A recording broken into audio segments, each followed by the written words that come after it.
Sa iba pang detalye ng balita, DSWD Bicol nakapaghatid ng mahigit 274 million pesos na humanitarian assistance para sa mga apektado ng Bagyong Christine at Leon. Para sa detalye ng balita, nasa linya Mega Patrol number 16, James Ulikino. Bicol Network News Report!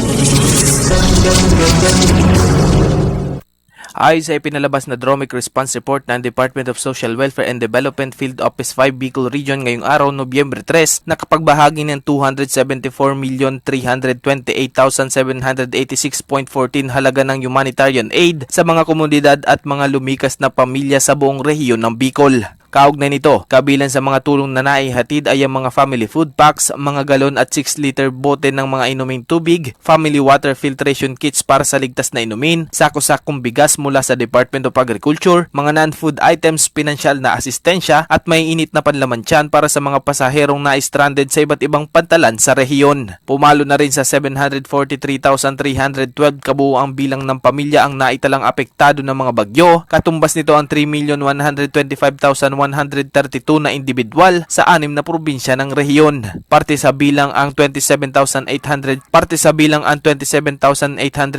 na pamilya o 111,752 individual na nananatiling nakalikas at kasalukuyang namamalagi sa 493 na evacuation centers. Karagdagan 38,836 na pamilya naman o 162,423 na individual ang nakikitara sa kani-kanilang mga kamag-anak o hindi lumikas sa evacuation centers. Samantala ayon sa ulat, mayroon pang natitirang 170 milyong pisong halaga ng relief stockpiles at mga nakatenggang pondo na handa namang ipamahagi.